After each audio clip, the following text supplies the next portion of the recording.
सबसे इम्पोर्टेंट जो है, जो पद्मश्री आपको मिला था उसके बाद? बॉम्बे गया था अंबानी जी की पेंटिंग करने के लिए, मेरे को फोन आया और भारत सरकार ने आपको पद्मश्री के लिए चुना है। धर्मेंद्र जी को पद्म भूषण मिला था। अच्छा। मैंने कहा जी आपके साथ फोटो खिंचानी हो, बैठ यार।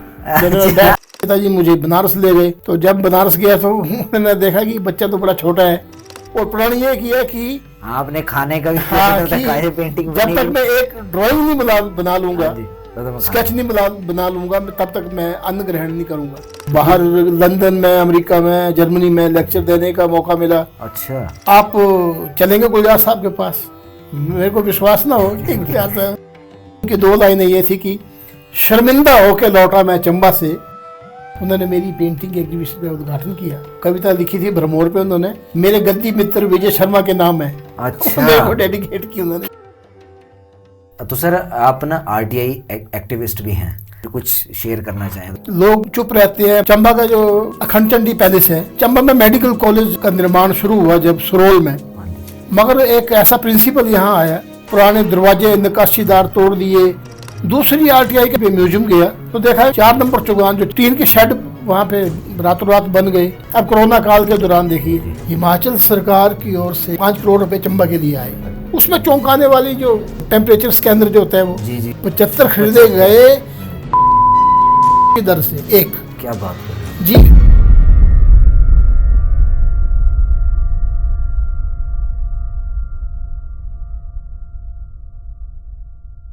तो नमस्कार दोस्तों, कैसे हैं आप सब?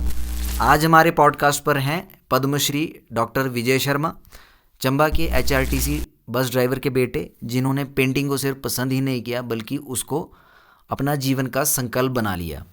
आज उनका काम हिमाचल की पहाड़ियों से निकलकर लंदन के Victoria and Albert museum, Germany के हाइडेलबर्ग यूनिवर्सिटी और सिंगापुर नेशनल म्यूज़ियम तक पहुंच चुका है, जहां उन्होंने इंडिया की कला विरासत पर स्टैंडिंग ओवेशन वाले लेक्चर्स दिए। उन्होंने पहाड़ी मिनिएचर पेंटिंग को रिवाइव किया और इसी तपस्या के लिए 2012 में उन्हें पद्मश्री मिला। 2013 में राष्ट्रपति प्रणब मुखर्जी जी ने उन्हें honorary directorate in visual and art से सम्मानित किया। एक ऐसी पहचान जो सिर्फ डेडिकेशन और लगातार मेहनत से ही मिलती है। और दोस्तों, रील्स की दुनिया से बाहर आओ और ज़िंदगी में कुछ असली सीखो। ये पॉडकास्ट मिस मत करना, क्योंकि जब आप सोचेंगे कैसे चंबा का एक लड़का ग्लोबल आर्ट सर्किट तक पहुंच गया, तब आपको दिखेगी उनकी मेहनत, कंसिस्टेंसी का जुनून और उनका मंत्रा, मेहनत करते रहो, फल की चिंता मत करो। आज आप उनका बचपन, स्ट्रगल्स, अंबानी के प्रोजेक्ट्स, गुलजार साहब की दोस्ती और उनके इंटरनेशनल सफ़र की वो असली कहानियाँ सुनेंगे जो शायद आपकी ज़िंदगी की डायरेक्शन ही बदल दे। तो दोस्तों, अगर ये पॉडकास्ट नहीं देखा तो नुकसान आपका ही है। और हाँ, चैनल को सब्सक्राइब कर लेना, जिससे मुझे आपके लिए और अच्छा कंटेंट बनाने की प्रेरणा मिले। तो चलिए शुरू करते हैं। तो नमस्कार सर, स्वागत है आपका हमारे पॉडकास्ट में जिसका नाम है असली गलबा। तो सर, बहुत खुशी हो रही है सर, आपने टाइम निकाला हमारे लिए। आपका बहुत बहुत धन्यवाद, आपने मुझे यहाँ गुफ्तगू करने का मौका दिया। तो कैसे हैं सर आप? मैं बिल्कुल ठीक हूँ। तो सर, आप ना अपने बचपन के बारे में बताओ सर, शुरुआत वहीं से करते हैं कि बचपन कैसा रहा आपका? बचपन में मेरा बचपन सपड़ी मोहल्ला चंबा शहर में वहीं गुजरा है। और अभी मैं जब स्कूल में नहीं जाता था, मेरे पिताजी ट्रांसपोर्ट में ड्राइवर थे। अच्छा। तो मैं करीब 4 साल का रहा होऊंगा, वो मेरे को अपने साथ ले जाते थे बस में। तो उनकी जो गाड़ी का नंबर जो था वो चौक से मैं वो लिख देता था, अभी स्कूल नहीं जाता था। अच्छा। तो लोग मुझे देखने आते थे कि ये छोटा सा लड़का जो स्कूल नहीं जाता, ये कैसे लिख लेता है। मेरे आगे कुछ भी रख दिया जाए, मैं उसको वैसा का वैसा जैसे उतार देते। चंबा, साहो, जो रूट बोर्ड होते हैं गाड़ियों के, वो वैसे लिख देता था मैं। तो ये बात इतना प्रचारित हो गई कि एक ड्राइंग मास्टर थे चंबा में, सरदार अजीत सिंह जी, उनके कान तक जब ये बात पहुंची तो उन्होंने एक कागज़ पे पर्शियन में कुछ लिख दिया, फारसी भाषा में। अच्छा। तो मैंने वो उसको वैसा का वैसा उतार दिया। तो उससे वो सारे बड़े खुश हुए। तो उन्होंने कहा ये लड़का जो है ये इसको पेंटिंग का काफ़ी फील्ड में आगे जा सकता है। तो फिर फादर मेरे वो शोभित भूमि की किताबें आती थी, शोभित संघ की, वो ले आते थे पेंटिंग पिक्टोरियल किताबें जो होती हैं, चंदा मामा जैसे पत्रिका है। तो मैं तो पढ़ना जानता नहीं था, चित्र देखता रहता था ध्यान से मैं उनके। ये 4 साल की हाँ, 4 स्कूल जाने से पहले की बात है। अच्छा। और मेरे पिताजी ने मुझे बचपन से ही उर्दू भी तख्ती पे लिखना शुरू किया था। अच्छा। तो इस तरह से ग्रूमिंग बड़ी छोटी एज से ही हो गई और मैं चीज़ों को बड़े ध्यान से देखता था। अच्छा। तो उसके बाद जब स्कूल जाने लगे जी। तो ड्राइंग, वो जो ब्लैक बोर्ड होता है उस पर मैं कुछ बनाता रहता था चित्र। तो स्कूल में भी मशहूर हो गया कि ये लड़का कुछ चित्रकारी करता है। तो ऐसे ही मेरे पिताजी के एक मित्र थे, वो ट्रांसपोर्ट में पेंटर थे। अच्छा। स्वर्गीय जनकराज जी। जी। तो पिताजी ने मुझे कहा कि इनसे सीखो। तो वो हमें सिखाते थे कि पेंसिल से ड्राइंग कैसे करनी है। तो बचपन में पढ़े कहाँ से सर आप? मैं चंबा में एक स्कूल था जी। समानेरी कोठी बोलते हैं वो। अच्छा। वहाँ पे 5वीं तक पढ़ा मैं। जी। जब मैं 6 में हुआ जी। तो हमारे सामने विकल्प था कि आप या तो संस्कृत लें या ड्राइंग लें। जी। तो मेरा पसंदीदा सब्जेक्ट ड्राइंग था, तो मैंने ड्राइंग ऑप्ट किया। जी। तो मेरे जो रिश्तेदार थे वो बोलने लगे भाई संस्कृत ब्राह्मणों को सीखनी चाहिए, तो आप क्यों नहीं सीखते? मैं कहा मेरा इंटरेस्ट ही संस्कृत में, मेरा पेंटिंग में है, मैंने पेंटिंग ऑप्ट की। तो बहुत बड़ी सर प्रेरणा भी मिलेगी लोगों को जो चीज़ सोचते हैं। और मेरा एक सौभाग्य ये रहा कि स्कूल में मिर्जा असगर बेग थे ड्राइंग टीचर। जी। तो उनका आशीर्वाद रहा। जी। जो पेंटिंग का जो प्राइमरी जो एजुकेशन है जी। वो मिर्जा असगर बेग से हमें मिली। उन्होंने हमें ऑयल पेंटिंग में पोर्ट्रेट बनाना सिखाया, लैंडस्केप वाटर कलर में सिखाया।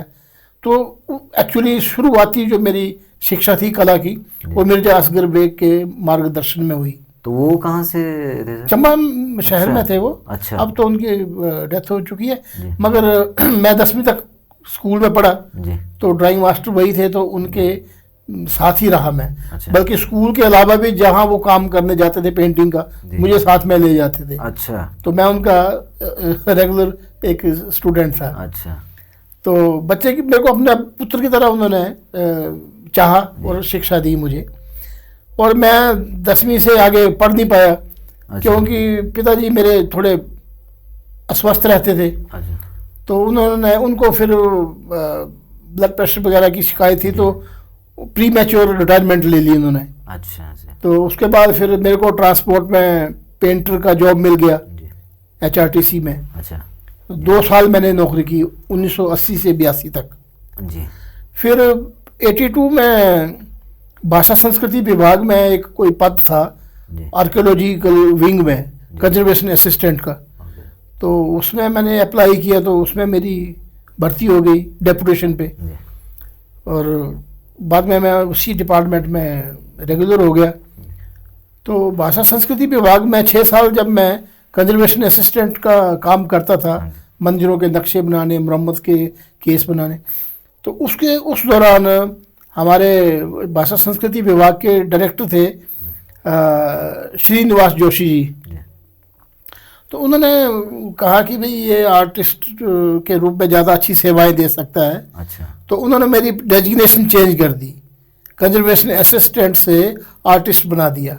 अच्छा। और कहा कि आप म्यूजियम में जाइए और वहाँ कला की शिक्षा दीजिए। अच्छा। ये मिनिएचर पेंटिंग की जो ये कला है बुरी सिंह म्यूजियम में। अच्छा। कि ये कला जो है लुप्त हो रही है, इसका प्रचार प्रसार कर दें, इसको बच्चों को सिखाना है।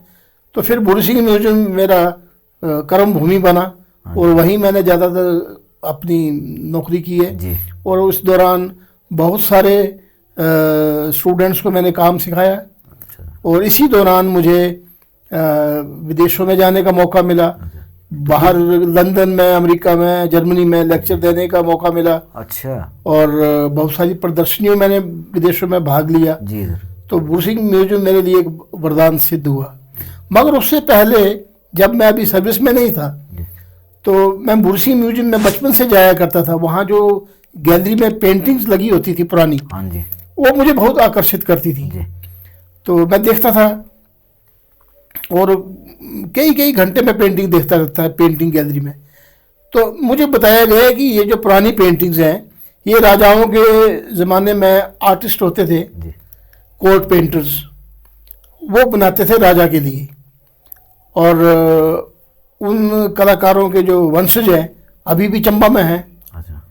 तो मुझे आपने बड़ा उनको ढूंढा फिर?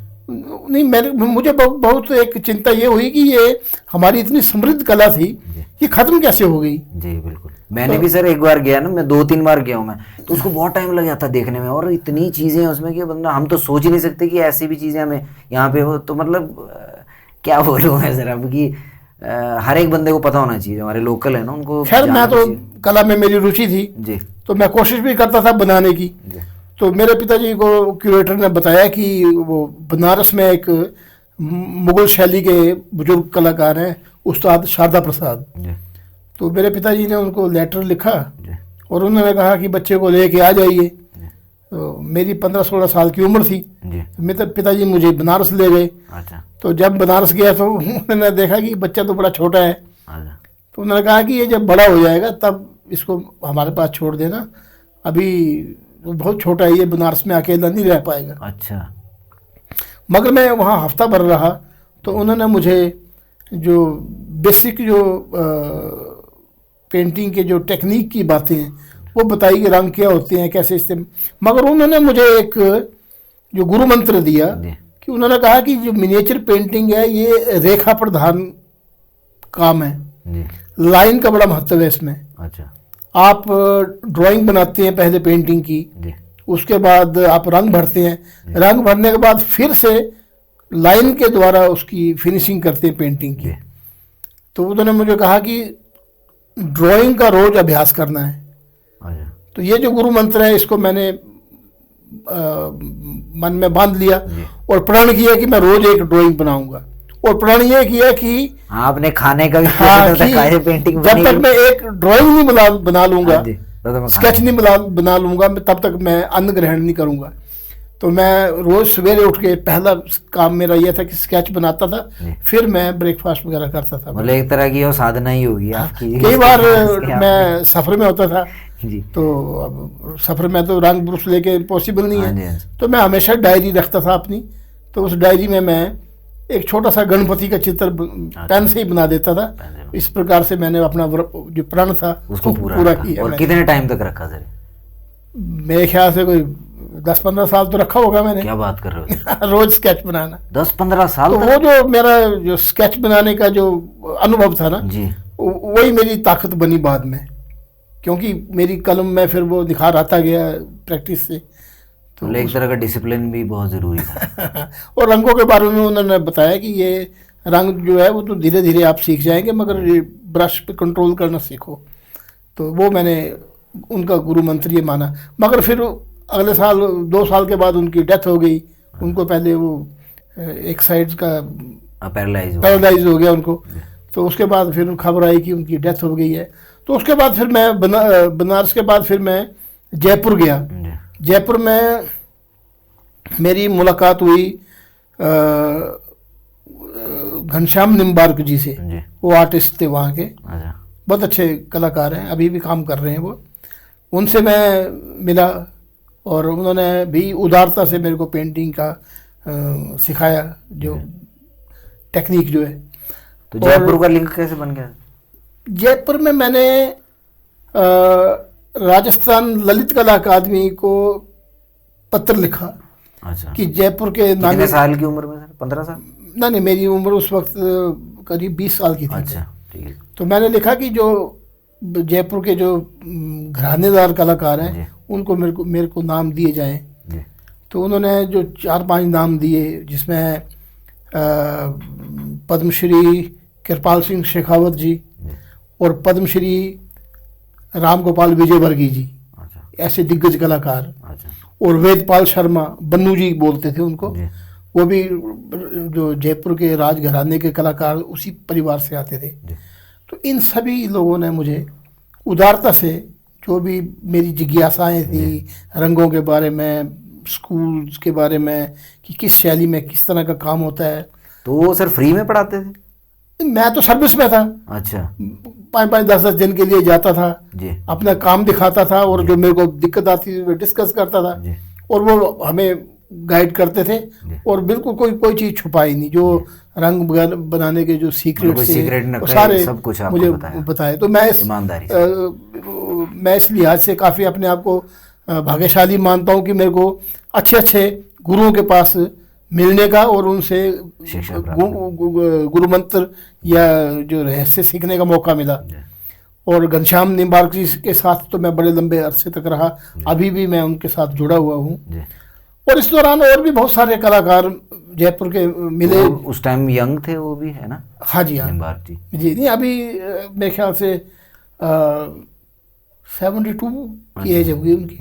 अभी भी वो रेगुलरली काम करते हैं वो। अच्छा। तो इस तरह से मेरी जो कला यात्रा थी, मैं काम करता गया, धीरे धीरे पुरस्कार भी मिलते गए। हाँ, वो बताइए सर। एक तो सबसे इम्पोर्टेंट जो है, जो पद्मश्री आपको मिला था, उसके बारे में बताओ सर, कैसे हुआ? तो बहुत बड़ी बात है सर, तो लोगों को पता होना चाहिए सर कि चंबा में हमारे पद्मश्री भी हैं। देखिए, ऐसा है कि अब तो लोग ऑनलाइन अप्लाई करते हैं अवार्ड्स के लिए। जी। मैं दरअसल बॉम्बे गया था अंबानी जी के वहाँ पेंटिंग करने के लिए। अच्छा। तो एक दिन मैं ट्रेन में जा रहा था, मेरे साथ मेरे एक मित्र भी थे। जी। तो ट्रेन में हम सफ़र कर रहे थे, तो लोकल ट्रेन में। जी। तो मेरे को फ़ोन आया कि हम मिनिस्ट्री ऑफ होम अफेयर से बोल रहे हैं और भारत सरकार ने आपको पद्मश्री के लिए चुना है, आपको बधाई हो। क्या? मैंने कहा जी धन्यवाद। ये 2012 जनवरी महीने की बात है, 25 जनवरी की बात है। अच्छा। मेरे को फ़ोन आया। मैंने कहा धन्यवाद जी। तो मेरे मित्र ने पूछा कि भाई धन्यवाद किसको किया, क्या बात है? मैंने कहा यार ऐसे ऐसे फ़ोन है कि आपको पद्मश्री अवार्ड मिला है। मैंने कहा मैंने कोई फार्म नहीं भरी, कुछ नहीं। हाँ जी। तो मैंने कहा आजकल कई बार आता है ना, आपकी लॉटरी निकली है जी, ऐसे भी कॉल आते हैं। तो मैं सोचा वो क्या पता क्या है। अच्छा। तो आपने सीरियसली आपने सोचा कि शाम को जब मैं खाना खाने लगा वहाँ अंबानी जी के वहाँ, अच्छा, तो फिर मेरे डायरेक्टर का फ़ोन आया, भाषा संस्कृति विभाग के। अच्छा। उन्होंने कहा भाई कि सुना कि आपको पद्मश्री अवार्ड मिला है, तो इसके बारे में मेरे को बताइए, मैंने वो चीफ मिनिस्टर को अपडेट करना है। मैंने कहा जी मेरे को अभी पक्का पता नहीं, मैं एक बार चेक करके फिर आपको बताता हूँ। फिर मैं इंटरनेट पे मैंने MHA की वेबसाइट पे गया, मिनिस्ट्री ऑफ होम अफेयर्स, तो वो लिस्ट देखी पद्म अवार्ड की, तो 12 नंबर पे मेरा नाम था। क्या? तो मैंने फिर इंटीमेट किया कि मैंने कहा कैसा लगा आपको? मैं हैरान था। मेरे लिए एक अप्रत्याशित घटना थी कि कभी अप्लाई नहीं किया, कैसे हुआ। फिर मेरे को पत्रकारों के फ़ोन आने लगे चंबा के, जब वो स्ट्रिप चलती है ना खबरों के साथ नीचे कि पद्म पुरस्कारों की सूची में, उसमें मेरा नाम विजय शर्मा चंबा कला के लिए। तो फिर बहुत सारे पत्रकारों के फ़ोन आए, तो फिर यकीन हो गया कि ये सच्ची 2012 की बात है। 2012 की बात है। तो उनको मतलब उन्होंने चुना कैसे आपको, मतलब कैसे हो गया उन्होंने आपकी कलाकृति देखी? बाद में मेरे को मालूम पड़ा कि गृह मंत्रालय ने हर स्टेट के जो संस्कृति विभाग के सचिव थे उनसे उन्होंने वो मांगा था, साहित्यकारों के, कलाकारों के, मूर्तिकारों के, जो नामी ग्रामी लोग हैं उनके बायोडाटा मांगे उन्होंने। तो कलाकार तो मिनिएचर पेंटिंग बनाने वाले और भी थे, मगर मेरा नाम इसलिए कि मैंने बहुत सारी किताबें लिखी हैं, बहुत सारे रिसर्च पेपर लिखे हैं, और मैं विदेशों में लेक्चर देने के लिए जाता हूँ।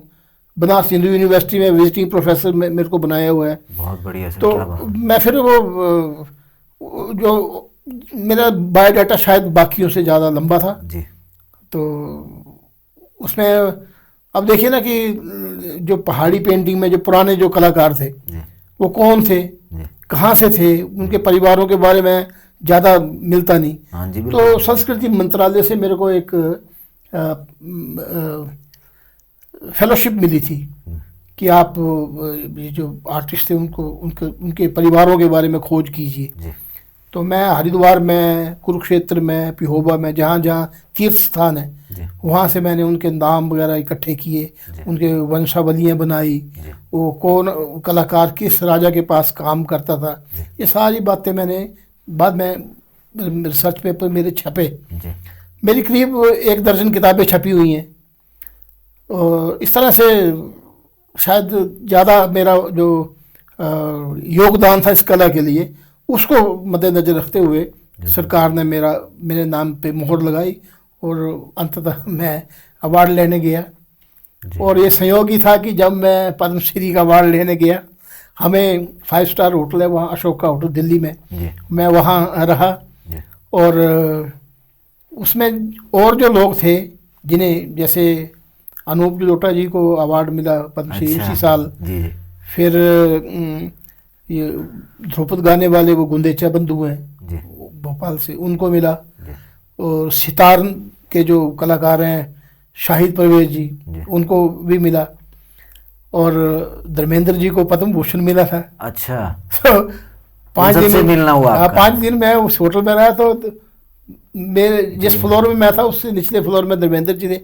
तो एक दिन मैंने रिसेप्शन से उनका नंबर लेके फ़ोन किया कि मैंने कहा जी मैं हिमाचल प्रदेश से हूँ और पद्मश्री के लिए बुलाया है, तो इसी होटल में रुका हूँ।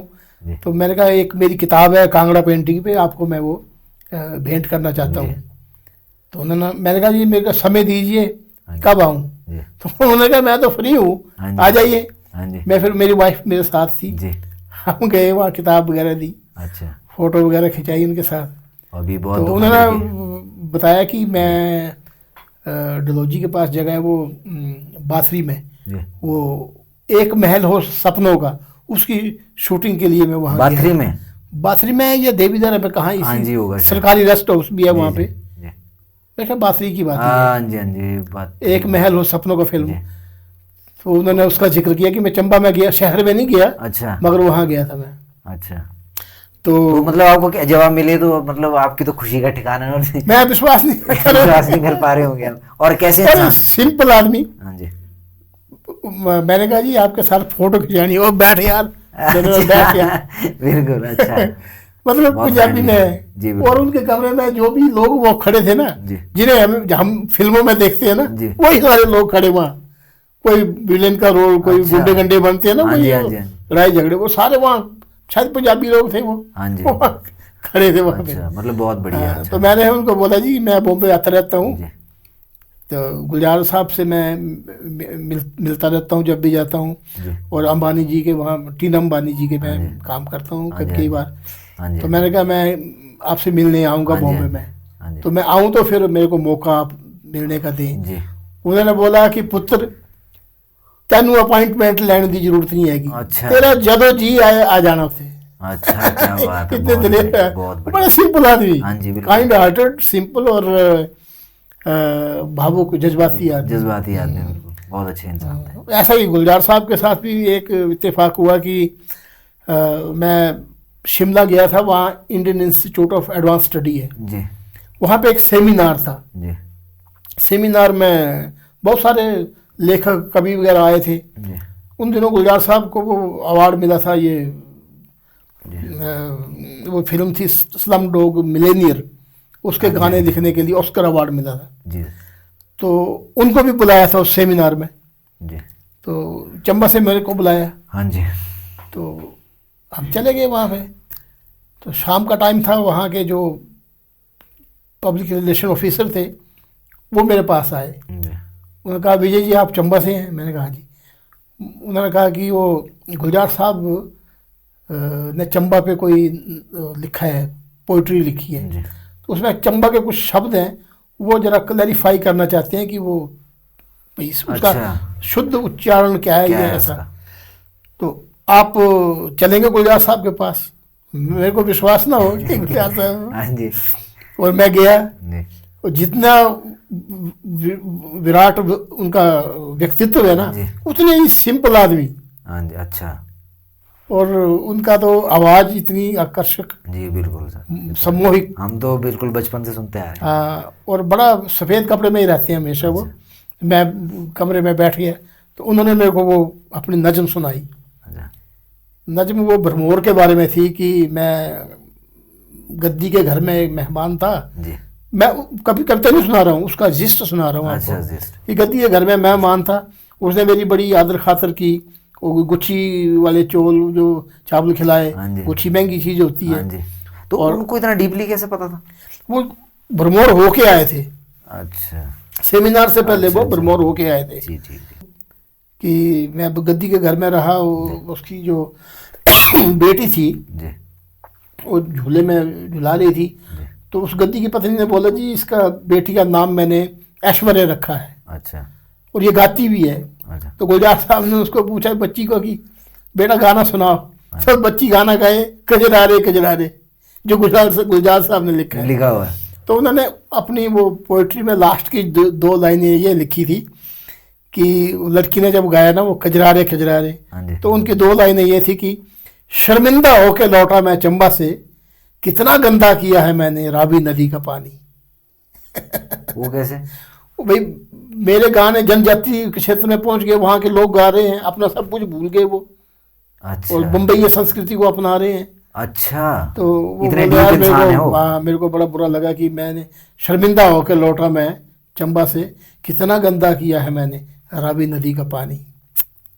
तो वो एडवांस स्टडी के जो डायरेक्टर थे जी उन्होंने मेरे को कहा कि गुलजार साहब हमारे मेहमान हैं यहाँ, हम उनका सम्मान करना चाहते हैं क्योंकि ऑस्कर अवार्ड मिला है उनको। जी तो हम अपने इंस्टीट्यूट की तरफ से उनको सम्मानित करना चाहते हैं, तो आप कोई चित्र बना देंगे उनके लिए? हाँ जी मैंने कहा भी मैं बड़ी खुशी से बनाऊंगा। हाँ जी। तो उन्होंने कहा क्या बनाएंगे? अब हमारी जो चित्रकला की जो परंपरा है, पहाड़ी चित्रकला हाँ जी की, हाँ जी। हमारे चित्र हमेशा लिटरेचर पे बेस्ड होते हैं। अच्छा। लिटरेचर भी दो तरह का, अच्छा। एक तो है धार्मिक लिटरेचर, जैसे रामायण है, महाभारत है, भागवत पुराण है, या शिव पुराण है, या दुर्गा सप्तशती है, मतलब धार्मिक देवी देवताओं के जो प्रसंग है उस पर पेंटिंग्स बनती हैं। पेंटिंग्स बनती या फिर दूसरी पेंटिंग्स बनती हैं पोइट्री पे, हैं। हाँ जी संस्कृत या हिंदी की जो पोइट्री है जिसका विषय है श्रृंगार रस। जी इसमें है राधा कृष्ण का प्रेम, जी जैसे गीत गोविंद है जयदेव का, जी और रीतिकालीन जो हिंदी कवि हुए हैं जी उन्होंने बहुत अच्छी पोइट्री, जैसे केशवदास है, बिहारी है, जी बहुत अच्छी पोइट्री लिखी है उन्होंने। तो उस पोइट्री पे आर्टिस्ट पुराने चित्र बनाते थे। जी तो मैंने कहा गुलजार साहब खुद कवि हैं, जी तो क्यों ना इन्हीं के किसी गाने पे पेंटिंग बनाई जाए। जी तो गुलजार साहब का जो सबसे पहला गीत जो लिखा था उन्होंने, जी वो 1963 की फिल्म थी बंदनी, जी जिसमें नूतन एक्ट्रेस थी। तो उस फिल्म में गुलजार साहब का गाना था, मोरा गोरा रंग ले ले मोह श्याम रंग दे दे। हाँ वही मैं वो पूछने वाला था, जो मूवी थी ना उसमें आपने राधा को धर्मेंद्र की भी शायद वो नीला के और कृष्ण को सफेद। पहली शायद मूवी थी धर्मेंद्र जी की। तो वो मैंने पेंटिंग बनाई, उसमें मैंने कृष्ण को गौर वर्ण का दिखाया और राधा को सांवले रंग तो में आपको ऐसे नहीं लगा कि लोग इसके ऊपर वो करेंगे, कंट्रोवर्सी क्रिएट हो जाएगी? नहीं, वो जब गुलजार साहब के घर में गया, जी उन्होंने अपनी वो पेंटिंग अपने उसमें ड्राइंग रूम में लगाई थी। तो उन्होंने मेरे को बताया कि लोग मेरे पास आते हैं शाम को जी फिल्मों के लिए, गाने वगैरह लिखवाने के जी लिए। जी। तो मैं उनको पूछता हूँ कि इस पेंटिंग में आपको क्या नजर आता है, अच्छा। ये राधा सांवली क्यों है? हाँ जी। फिर मैं उनको बताता हूँ कि ये इस गाने पे बेस्ड है। अच्छा। और आप हैरान होंगे कि गुलजार साहब ने मेरे को एक अखबार की कटिंग भेजी। अच्छा।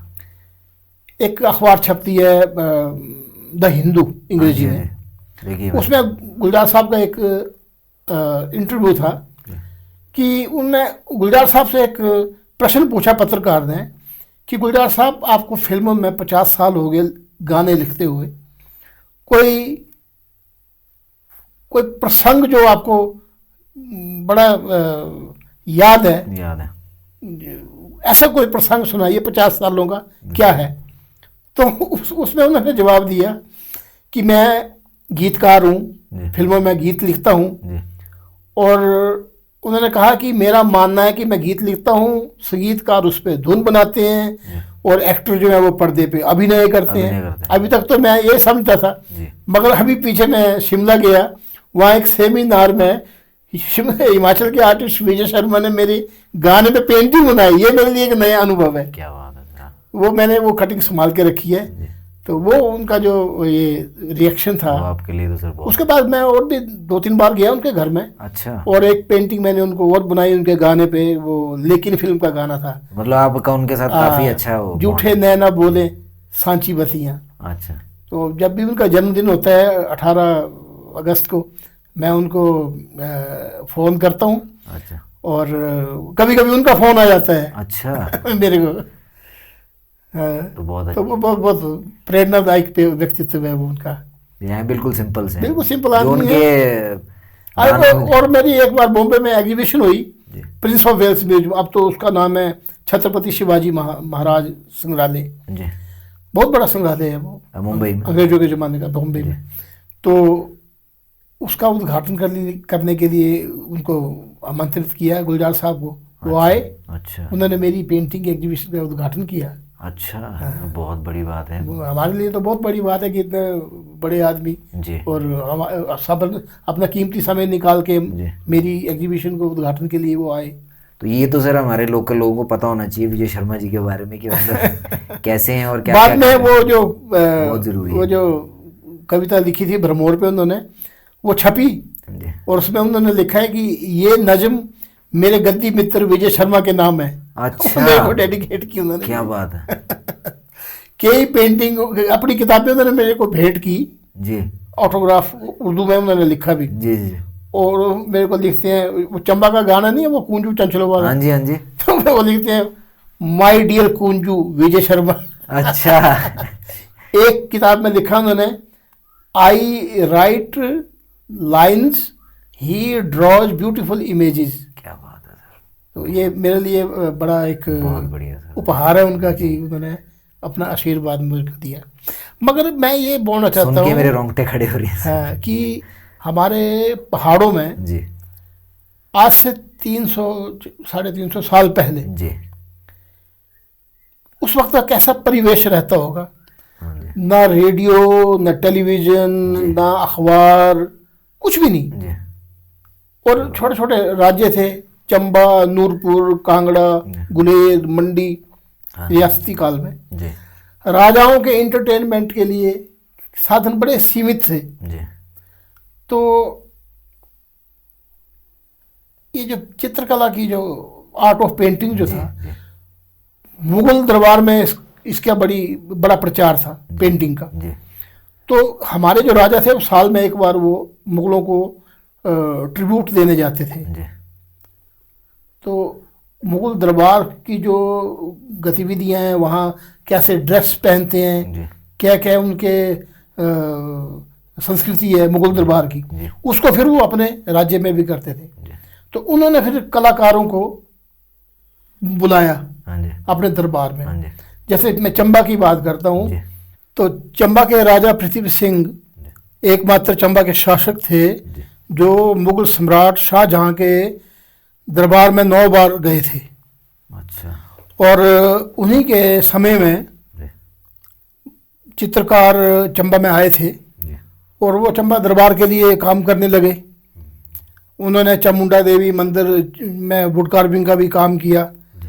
और धातु के शीट्स पे भी वो काम करते थे। अच्छा। तो इस प्रकार से चंबा कला का धातु एक, शीट वो वाली सर जो चंबा थाल है। नहीं, मंदिरों में चांदी वगैरह के या पित्तल के जो बनते थे, जी, जी। वो नक्काशी का काम जी। वो करते थे। जी। इवन आप जब लक्ष्मी नारायण मंदिर का जो मूर्ति का जो कवच है वो देखेंगे तो उस पर भी विष्णु के 10 अवतार के अच्छा। अंकन हुआ है, उत्कीर्ण हुआ है। जी।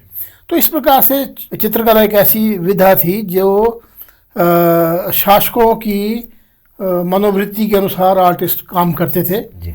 और इस प्रकार चंबा एकमात्र पहाड़ी पेंटिंग का सेंटर रहा जहाँ लंबे समय तक ये कला परंपरा जीवित रही। अच्छा। और एक टाइम ऐसा है कि ये खत्म हो गई थी, फिर धीरे धीरे हम लोगों ने उसको दोबारा से जिंदा किया, नहीं बिल्कुल सर, बहुत और बड़ा बहुत सारे योगदान है। शागिर्द भी तैयार किए जी। जो आज भी इस कला को आगे बढ़ा रहे हैं। जी। तो आपने सर पढ़ाया जो था बच्चों को, आपने तो मतलब आप जैसे आपने पेंटिंग सिखाई म्यूजियम में, तो आप लगभग अप्रोक्सीमेटली कितने बच्चों को आपने पढ़ा सिखाती होगी आपके हिसाब से? मैंने तो सैकड़ों बच्चों को सिखा दिया है ये अच्छा। पेंटिंग का। एक्चुअली बुरी सिंह म्यूजियम के अलावा भी जी कई यूनिवर्सिटीज़ में, कॉलेजेस में हमें बुलाते हैं जी बच्चों को सिखाने के लिए। जी सर। BHU ने तो मुझे विजिटिंग प्रोफेसर का भी नियुक्त किया है कि वहाँ विंटर मंथ्स में मैं जाता हूँ वहाँ सिखाने के लिए। क्या बात है। फिर प्राइवेट म्यूजियम्स हैं, वो भी हमें बुलाते हैं, जैसे ज्ञान प्रवाह एक म्यूजियम है बनारस में, जी वहाँ भी वो हर साल कैंप करते हैं, तो बच्चों को उसमें हम पेंटिंग का प्रशिक्षण देते हैं। अच्छा। तो अभी आज तक भी आपको याद करते हो, उनके साथ भी सबके साथ जुड़ गए आप, तो एक परिवार आपको बहुत बड़ा हो गया। नहीं, मेरे द्वारा actually Kangra arts promotion society एक संस्था बनी थी कांगड़ा में, जी और उन्होंने बहुत सारे नए लड़कों को वहाँ प्रशिक्षण के लिए बुलाया। जी। 1 साल की ट्रेनिंग होती थी जी सर। और मैं रेगुलरली उनको सिखाने के लिए जाता था। अच्छा मेरे द्वारा सिखाए जो शिष्य हैं उन्होंने भी पुरस्कार जीते हैं। अच्छा। जैसे कांगड़ा से मुकेश धीमान है, जी। उनको नेशनल अवार्ड मिला है। अच्छा। और धनीराम और दीपक भंडारी हैं, उनको राष्ट्रीय कालिदास पुरस्कार मिला है। अच्छा। तो ऐसे भुवनेश्वर कुमार है चंबा से, हाँ जी। उनको भी राष्ट्रीय कालिदास पुरस्कार मिला है। जी। और भी बहुत सारे कला यंग आर्टिस्ट हैं जो मेरे शिष्य हैं, उन्होंने अवार्ड वगैरह जीते हैं। अच्छा। तो अब तो ये जो कला खत्म हो चुकी थी एक बार, वो दोबारा से फिर से पुनर्जीवित हुई है। तो सर जैसे आजकल तो पेपर है, मतलब टेक्नोलॉजी बहुत एडवांस है, तो पहले जब पुराने ज़माने में कैसे मतलब पेपर था या किस तरह से मतलब करते थे? मिनिएचर पेंटिंग बेसिकली, अगर मैं उसके रिलेशन में अगर आपसे बात करूं तो कैसे, किस पे पेंटिंग्स की जाती थी? पेंटिंग तो कागज़ पे ही बनती थी। अच्छा। हैंडमेड पेपर पे। जी। और हैंडमेड से मतलब हैंडमेड का मतलब है कि देखिए ना, आज आप बाजार जाओ तो आपको कागज़ मिल में बना हुआ तैयार मिलता है। सर, बिल्कुल। रंग आपको बाजार में, ब्रश सब स्टेशनरी की दुकान में मिलते जी, हैं। सर। पुराने टाइम में ऐसा नहीं था। अच्छा। पुराने टाइम में ये कागज़ छोटे साइज में अवेलेबल होता था। और जम्मू से आगे एक जगह है सियालकोट, जो अब पाकिस्तान में है। जी जी, पाकिस्तान। सियालकोट में पेपर मैन्युफैक्चरिंग का काम होता था, जी जिसे सियालकोटी कागज़ कहते हैं। जी ये कागज़ उत्तर भारत में जम्मू से लेके वो गढ़वाल दूर तक जी ये इसकी डिमांड थी। जी। और बहुत अच्छी पहाड़ी पेंटिंग सियालकोटी कागज़ पे बनी है। अच्छा। और कई बार कागज़ पतला हो तो उसकी 2 या 3 परतें लेई से जोड़ के मोटा करते थे, फिर पेंटिंग बनाते थे। तो अभी वो हैं इस तरह के पेपर्स अवेलेबल हैं कहीं पे अगर हाँ, देखना पुराने वो दुकानदारों के जो बही खाते वगैरह हैं वो सारे उसी में हैं। हो? अच्छा। जिसपे टाकरी में भी कुछ म्यूजियम लिखा में भी है। हैं सर? म्यूजियम में हैं वो टाकरी लिपि में राजाओं के आपस में जो कोरस्पोंडेंस हुई है, जी। वो सियालकोटी कागज पे हुई है। मतलब जो बातें होती थी उनके आपस में, एग्रीमेंट है, agreements समझौते वगैरह। हैं वो जी। ऐसे। तो टाकरी के बहुत सारे डॉक्यूमेंट चंबा म्यूजियम में है जो हमने ट्रांसलेट किए टाकरी में। अच्छा। मेरे गुरुजी डॉक्टर ओहरी जो थे, विश्वचंद्र ओहरी, जी सर। चंबा म्यूजियम के पहले वो रेगुलर क्यूरेटर थे, जी। और बाद में शिमला म्यूजियम की स्थापना की उन्होंने। तो उनसे मैंने टाकरी सीखी थी। अच्छा। और वो एक किताब भी हमने जॉइंटली निकाली है टाकरी डॉक्यूमेंट्स पे। तो टाकरी का नाम कैसे पड़ा सर? टाकरी क्या था? एक्चुअली कश्मीर में शारदा लिपि थी। जी शारदा लिपि से फिर बीच में एक ऐसा, शारदा लिपि 9वीं 10वीं शताब्दी में थी। जी सिर्फ कश्मीर में प्रचलित थी। जी और कश्मीर से जो पंडित और मूर्तिकार चंबा आए, जी। उन्होंने भी मूर्तियों पे शारदा लिपि में लेख लिखे। अच्छा। और बाद में शारदा से ही फिर देवशेष लिपि निकली, देवशेष से फिर टाकरी निकली। तो टाकरी, मैंने सुना टाकरी को बोलते मुश्किल है टक्कर मारने, वो क्या इसके पीछे क्या है? उसमें ऐसा ना कि उसके ये जो मात्राएं होती हैं, जी कई बार वो समझ है नहीं तो आता, बहुत वो difficult फिर वो तुक्के से वो निकालना पड़ता है उसका। जी। एक दुकानदार था, उसकी डेथ हो गई, तो उसका बेटा देख रहा था कि फादर ने किस किस से पैसे लेने हैं। अच्छा। तो उस बही खाते में लिखा था जी। रस लुगड़ा 2 आने। अच्छा। तो उसने बोला रस लुगड़ा क्या चीज़ हुई? वो सारे दुकानदारों से पूछा उसने कि रस लुगड़ा क्या है। अच्छा। बोला यार ये तो हमें नहीं पता क्या चीज़ है। फिर किसी टाकरी वाले को बुलाया, बोले यार ये क्या लिखा है? बोला ये लिखा है रसालू गुड़ 2 आने। रसालू नाम का आदमी कोई गुड़ ले गया होगा 2 आने का। अच्छा, तो रस लुगड़ा पढ़ रहे थे वो, रसालू गार्ड को रस लुगड़ा पढ़ रहे थे। अच्छा, मतलब है डिफिकल्ट है वो, रसालू तभी गुड़ बोलते 2 हैं आने। आपको, मैं बता तो टक्कर मारने वाला टक्कर, हाँ कई बार टक्कर सही लगती जाती तो मजा भी आता है। हमने कई ऐसे डॉक्यूमेंट डिसाइफर किए हैं जी। जो बड़ी मुश्किल से, बड़ी टक्कर मारने के बाद वो उसका सही अच्छा। तर्जुमा हमने किया। अच्छा, मतलब डिफिकल्ट। पहाड़ी पेंटिंग के ऊपर भी जो टाइटल है वो टाकरी में लिखा होता है, आखिरी में लिखा होता और कई बार कोई पेंटिंग किसी दोहे पे बनी है तो दोहा पीछे, पेंटिंग के पिछले साइड वो टाकरी में लिखा होता है। है। अच्छा, तो अभी जैसे कलर तो है ना सर, आजकल मिलते हैं, तो पहले कलर पिगमेंट्स जो कैसे, मतलब कलर्स कैसे बनते थे? आजकल तो केमिकल होते हैं ना, बड़ा एक जिसको बोलते हैं ना श्रम साध्य काम था, बड़ी मेहनत से तैयार होते थे। सफ़ेद रंग है वो, सफ़ेदा जो है वो जस्ते का जो इसको जिंक ऑक्साइड बोलते हैं, अच्छा। उससे बनता था। काजल से काला रंग बनता था, दिए का जो काजल है। जी जी। फिर जो नील होता है हमारा, टुकड़ी नील जिसको बोलते हैं, पहले कपड़े रंगने में काम आता था, उससे नीला रंग बनता था। पीला रंग एक पत्थर है जो दवाइयों में भी काम आता है, उसको बोलते हैं वर्की हड़ताल। अच्छा, उसको पीस के बनाते थे। लाल रंग संगरफ से बनता था, संगरफ भी एक पत्थर है जी, दवाइयों में इस्तेमाल होता है। ये मतलब इतना डार्क कलर होता है उसका? हाँ, लाल रंग होता है, सुर्ख। अच्छा, फिर एक लाख से रंग बनता था, जी लाख जो पेड़ों पे होती है उससे जी, बिल्कुल। उबाल के जी। उससे रंग बनता था, जो है उसके इंसेक्ट का शायद वो इंसेक्ट जो डिपॉजिट हो जाते हैं ना। उसको। हाँ जी, जी, तो वो जब उबालते हैं उसमें फिर स्वागा डालते हैं, जी, तो वो रंग स्वागा छोड़ मतलब देता lead है है ना? हाँ जी, हाँ जी, जी जी। तो फिर वो रंग छोड़ता है। वो जो जो उसमें इंसेक्ट्स जो है ना, जी जी उनमें होता है रंग, जी, बिल्कुल। वो छोड़ते हैं तो उससे लाल सुर्ख रंग बनता जी है। बिल्कुल, लाख से फिर सील करने के भी काम हाँ जी, आता था हाँ। ना। और फिर हरा रंग है वो नीला और पीला मिलाने से बनता है। तो उस टाइम भी मतलब ऐसे पर्पल और इस तरह के कलर बनाए होते थे या फिर सिंपल कलर होते थे सिर्फ? ये जो 7-8 जो रंग थे जी, इन्हीं से मतलब मिक्स करके करते थे उस टाइम, कई टोन बनते थे, निकालते थे। और सोना 24 कैरेट सोना इस्तेमाल होता है पेंटिंग्स में। क्या बात कर रहे हो? हाँ, जो सोने के वर्क होते हैं ना, जी जैसे चांदी के वर्क होते हैं मिठाइयों में लगाते जी जी, अच्छा वैसे सोने के वर्क होते जी। हैं, उसको गोंद में डिजोल्व करके वो सोना, वो अभी तक पेंटिंग में वो सोना जो है चमक रहा है, वो सोने का रंग। तो सर ज़्यादा सस्टेनेबल नहीं था आपके हिसाब से? मतलब अच्छा था, आजकल तो नहीं, केमिकल। अभी तक वो पुरानी 300-400 साल पुरानी पेंटिंग में जी। रंगों की चमक बरकरार है, क्योंकि कई कई महीने रंगों की घुटाई होती थी, बहुत महीन पीसते थे उसको, अच्छा, कितनी मेहनत हो कपड़ रही है। छान करके उसको इस्तेमाल करते पर क्या मतलब देखा जाए तो जो आजकल जो केमिकल्स यूज उससे तो ठीक ही है सर। थे। ऐसा है ना कि पुरानी पेंटिंगों में इसीलिए अभी तक वो तरोताज़ा नजर आती है कि कलाकारों ने बड़ी मेहनत से पेंटिंग्स बनाई हैं। बुर्श गिलहरी के पूंछ के बालों से बनाते थे।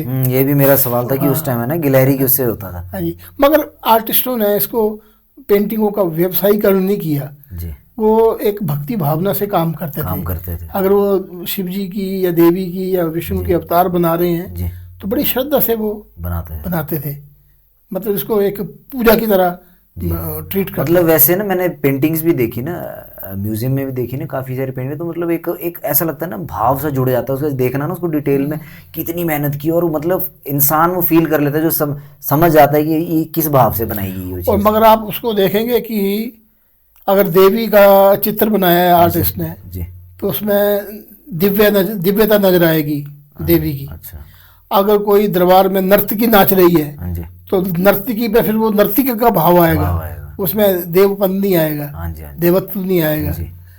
और आर्टिस्ट का जो एक कुशलता इस बात में मानी जाती है जी, कि वो अपने चित्रों में जो विषय वस्तु है उसका चित्रण कैसे करता है। एक आदमी सोया हुआ है जी, तो सोए हुए आदमी को कैसे दिखाना है, जी जी, और एक डेड बॉडी कोई पड़ी है तो मृत व्यक्ति को कैसे दिखाना है। और दोनों लेटे हुए हैं, सही। दोनों लेटे हुए हैं, मगर ये आर्टिस्ट का कला कौशल है कि वो कैसे उनको भाव उसका डिपिक्ट करता है। दिखाएगा, बिल्कुल जी। जी, पेंटिंग का साहित्य से क्या संबंध है?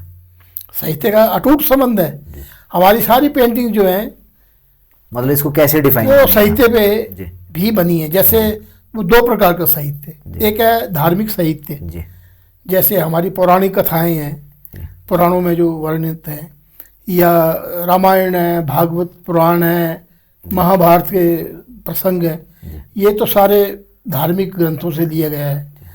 और इसके अलावा हिंदी के जो रीतिकाल की जो कविता है, रोमांटिक पोइट्री, जी और बहुत सारे कवियों ने राधा कृष्ण को या नायक नायिका को लक्षित करके ये ग्रंथ लिखे हैं।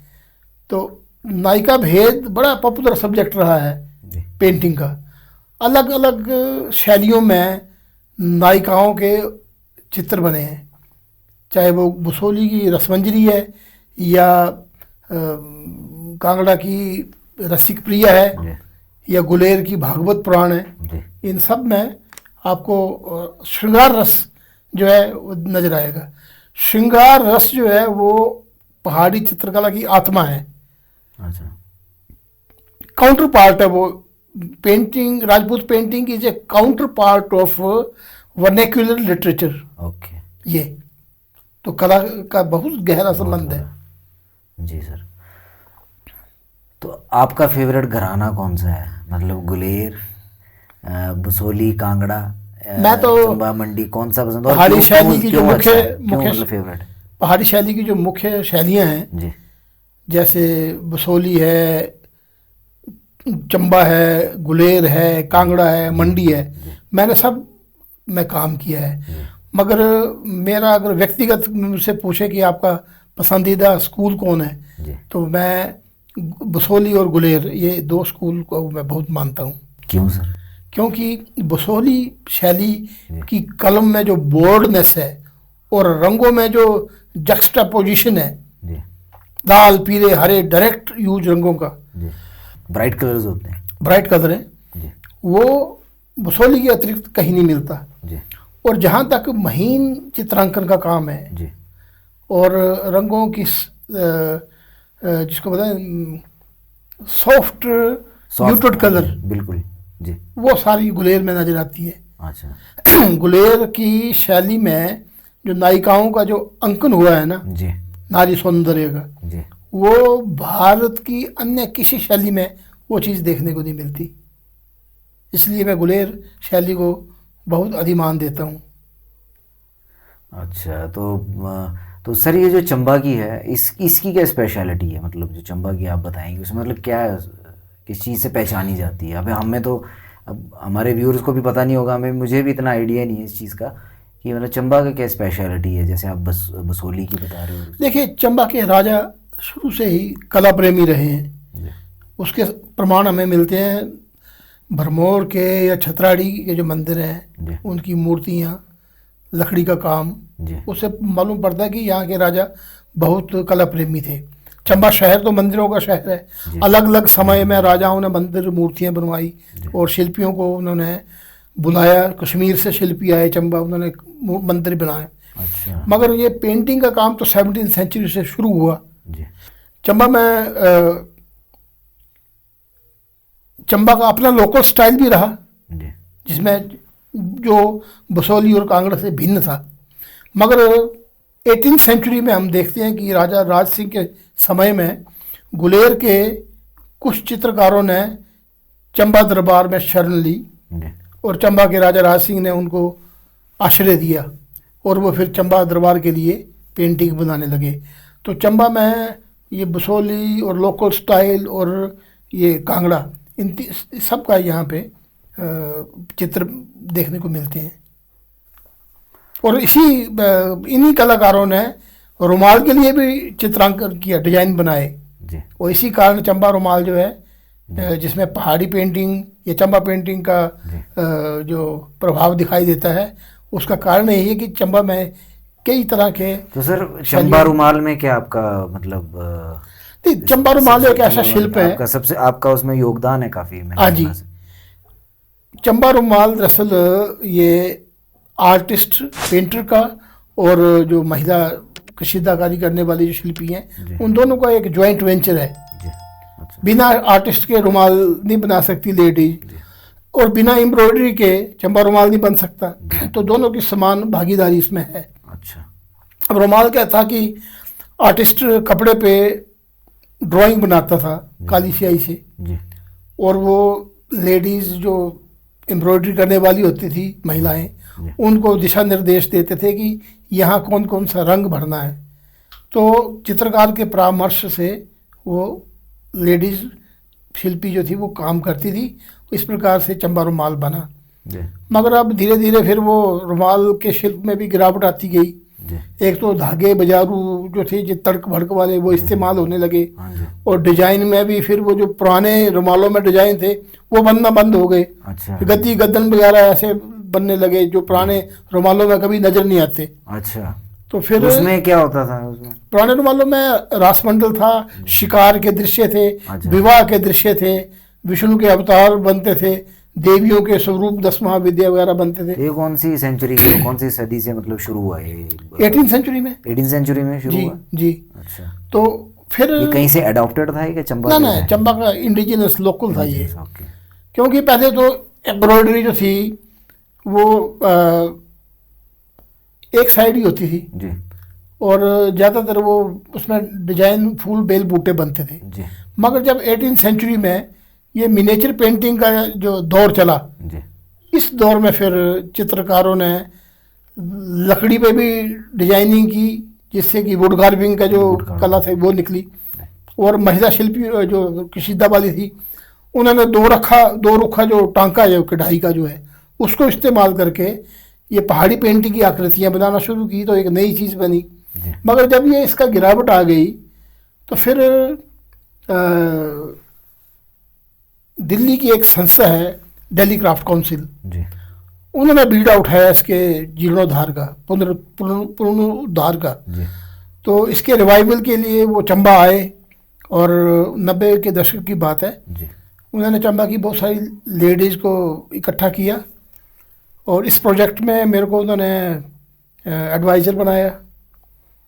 और उन्होंने दुनिया भर के म्यूज़ियम से जो बेहतरीन रुमाल थे उनके बड़े बड़े ब्लो अप बनाए और मुझे कहा कि आप ये इनकी डिज़ाइन बनाइए। फिर पुराने रुमालों में जिस तरह का कपड़ा इस्तेमाल हुआ है वो जगह जगह से खादी की मलमल के कपड़े लाए, उस पर मैंने डिजाइन बनाए। अच्छा। फिर धागे भी रेशमी उन्होंने वैसे ही रंगवाए, मतलब डाई, नेचुरल डाई से। अच्छा, जो पुराने टाइम में होता था। तो वो सारा जब पुराना मटेरियल शुरू हुआ तो लेडीज़ को भी दिशा निर्देश दिए कि आपने कैसे वो टांका इस्तेमाल करना है। अच्छा। तो वो बहुत सक्सेसफुल प्रोग्राम रहा।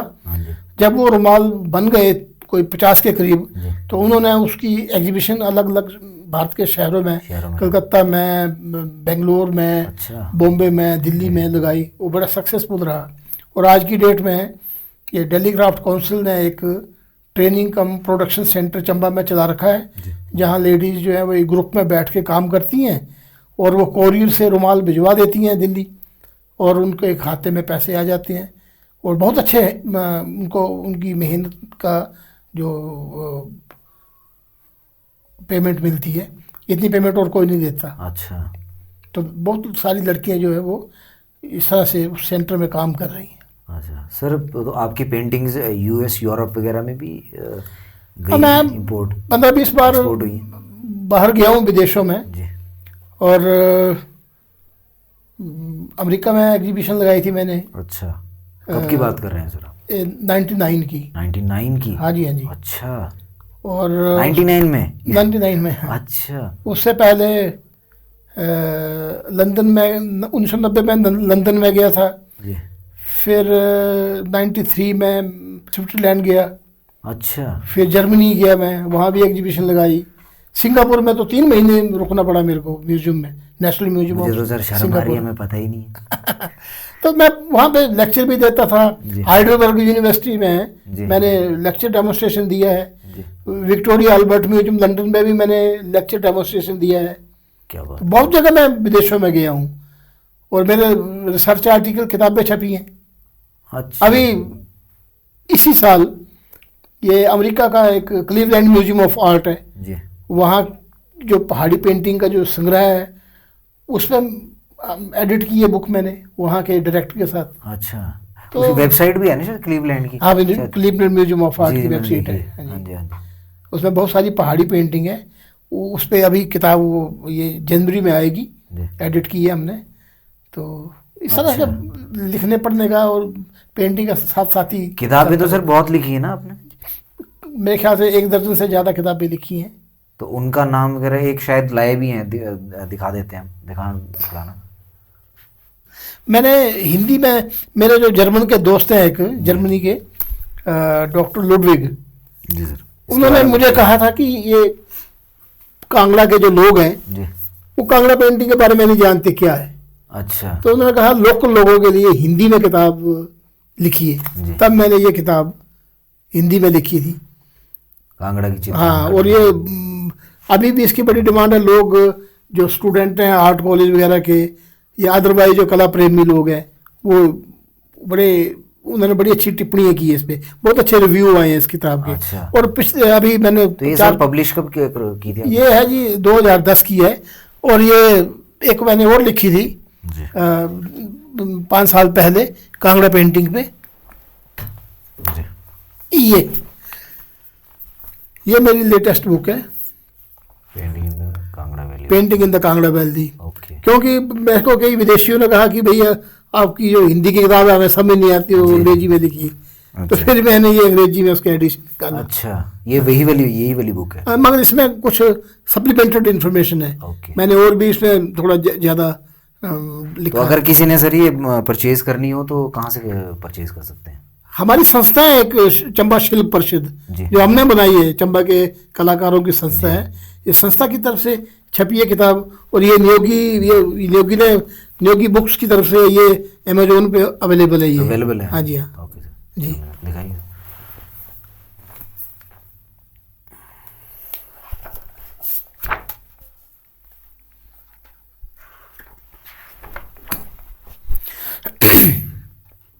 आपने लिखा इन फॉन्ड मेमोरी ऑफ डॉक्टर विश्व चंद्र औरी। हाँ जी, मेरे गुरु जो थे अच्छा, उनको मैंने समर्पित की है ये किताब।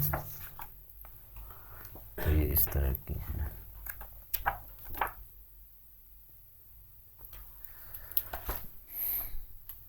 तो मतलब ये आपने जो इसकी मतलब डिस्क्रिप्शन भी दी है सब कुछ इसमें? हाँ, मैंने पेंटिंग के जो सब्जेक्ट हैं जी, और हिस्ट्री है उसके बारे में मैंने चर्चा की है इसमें। जी।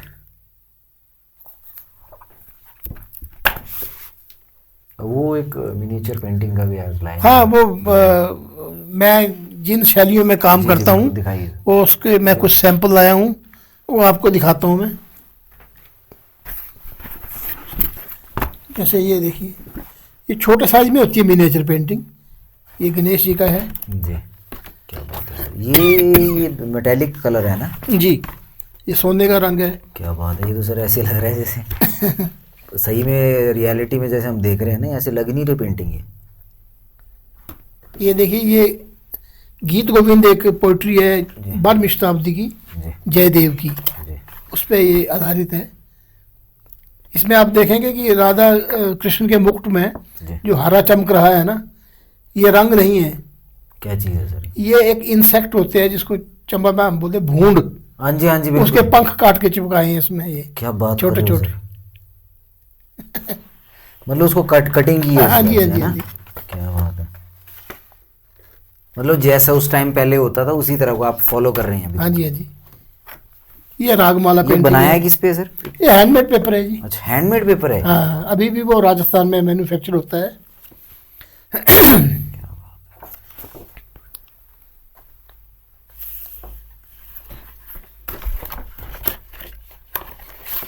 सर आई एम स्पीचलेस, सच में। तो ये पीछे उर्दू में क्या है? उर्दू है? ये पुराना कागज है, बही अच्छा। खाते का ना। हाँ जी, क्या बात है सर। और ये मंडी कलम का चित्र है, देखिए। मतलब ये जो चीज है ना सर, ये जो छोटे छोटे, ये इसी को है ना मिनिएचर, इसी को बोलते हैं, हाँ जी, हाँ छोटा जी, छोटा, मतलब एक छोटी छोटी जो सूक्ष्म डिटेल, चित्रांकन। चित्रांकन। हाँ, जी, ये मंडी शैली का चित्र है, काली माता का। अच्छा। तो ये सर ये जो गोल्डन कलर है, ये क्या है? गोल्ड है? हाँ, प्योर गोल्ड है ना, 24 कैरेट गोल्ड। तो बहुत मेहनत लगी है सर इसमें आपकी। आजकल मैं ये आदि शंकराचार्य की जीवनी पे बना रहा हूँ चित्र। ये मध्य प्रदेश संस्कृति विभाग से मुझे कहा गया है बनाने के लिए। जी, तो ये आपके साइन है नीचे, है ना?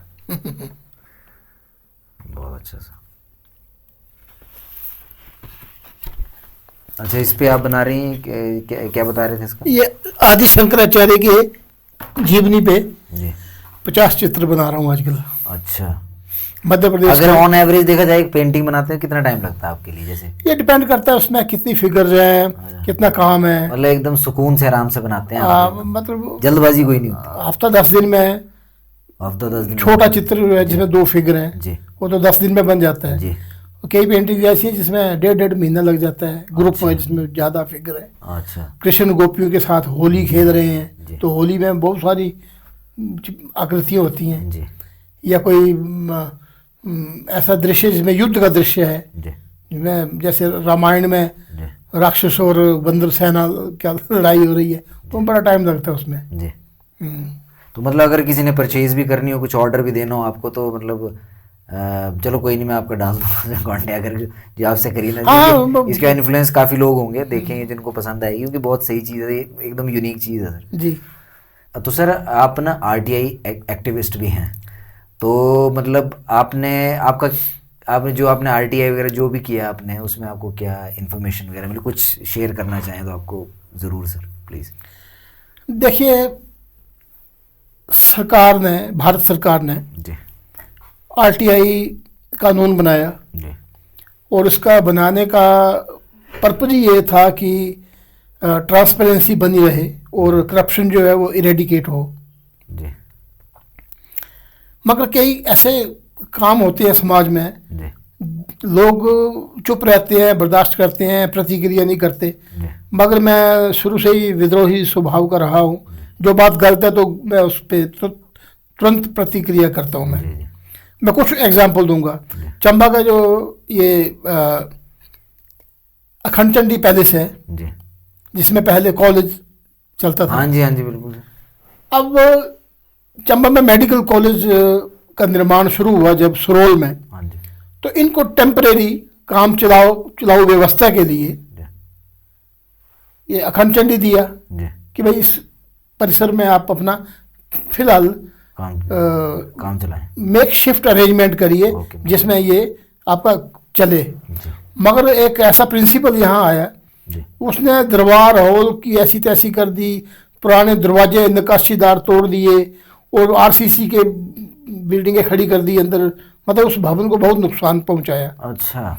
जबकि गवर्नमेंट ऑफ इंडिया के नियम ऐसे हैं कि 100 साल से पुरानी बिल्डिंग को आप डिस्टॉर्ट नहीं कर सकते। अच्छा।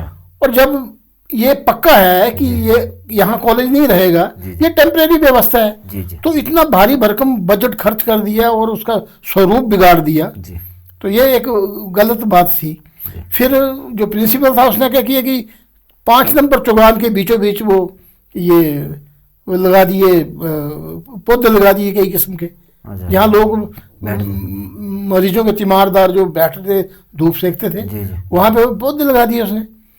तो जब मैंने RTI में फिर ये RTI भी मैंने मांगी, और फिर मैंने हाई कोर्ट के चीफ जस्टिस को एक पत्र लिखा जी कि ये हेरिटेज बिल्डिंग के साथ छेड़खानी हो रही है। जी तो फिर हाई कोर्ट के आदेश से वो सारा वो काम जो था वो बंद किया गया। अच्छा। दूसरी RTI का एग्जांपल देता हूँ कि मैं जब कोरोना काल में अपने घर में बैठे थे हम, जी तो करीबन 3 महीने के बाद जब मैं नौकरी पे म्यूजियम गया, तो देखा कि 4 नंबर चौगान जो चिल्ड्रन पार्क है, जी। उसमें टीन के शेड वहाँ पे रातों रात बन गए। अच्छा। तो मैंने पूछा भाई क्या चीज़ है ये? हाँ जी। कहते जी वो NHPC ने बनवाए हैं ये। अब पुख्ता जानकारी कैसे लें? जी तो मैंने इनसे पूछा NHPC से कि भाई ये RTI पूछा मैंने प्रश्न जी, कि जी। कितने पैसे दिए, किसको दिए, क्या बनाया ये? जी तो उन्होंने कहा जी हमें म्यूनिसिपल काउंसिल ने ब्यूटिफिकेशन के लिए फंड्स मांगे थे, हमने 17 लाख को तो इतना पैसा जो है फलां ठेकेदार को दे दिए और ये निर्माण हो गया। अब सवाल है कि गवर्नमेंट ऑफ हिमाचल प्रदेश की नोटिफिकेशन है कि चुगान एक हेरिटेज जोन है, इसमें किसी प्रकार का निर्माण नहीं किया जा सकता। अच्छा। फिर कैसे निर्माण हो गया? जी और उन टीन के शेड बनाने से कौन सी ब्यूटिफिकेशन हुई। बिल्कुल जी। तो वो जो पैसा था 17 लाख, वो ऐसे ही गोलमोल कुछ भी नहीं हुआ। गया गाँव। वो ठेकेदार और एमएलए की साठ गांठ थी, पता नहीं क्या था वो, उसने वो चला गया। पैसे खा गए। तो फिर वो टीन हटाए क्या किया? टीम तो मैंने फिर वो चीफ सेक्रेटरी को मैंने लिखा, तो उनके आदेश पे वो हटाए गए। मगर इसमें सबसे बड़ी बात है कि अब कोरोना काल के दौरान देखिए, जी।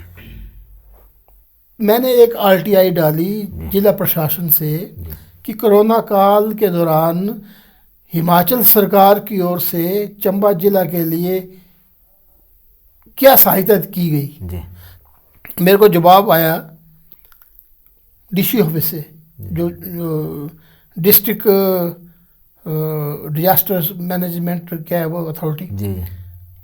उन्होंने जवाब दिया कि हमें हमारी चंबा की 5 तहसीलें हैं, हर तहसील के लिए 1-1 करोड़ रुपया, मतलब 5 करोड़ रुपए चंबा के लिए आए। अच्छा।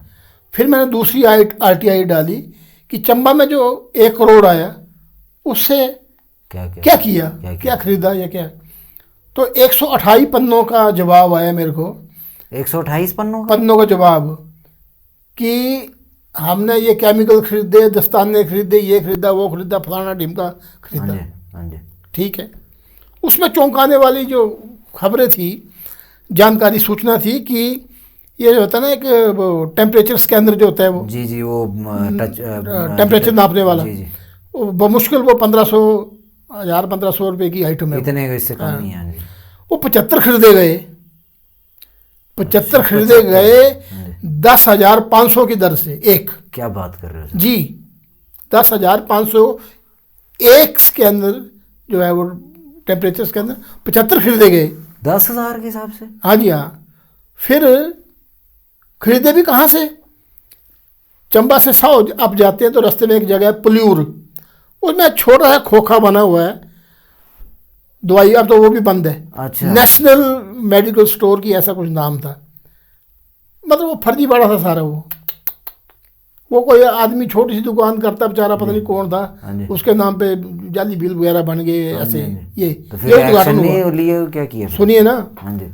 कोरोना के दौरान मास्क खरीदे गए सैकड़ों, 580 रुपए का एक मास्क, एक मास्क 580 रुपए की दर से खरीदा गया। तो N95 इतने का नहीं होगा, वो भी आधी उससे भी 10। अब वो किसको बांटे, खरीदे भी कि नहीं, कोई पता नहीं।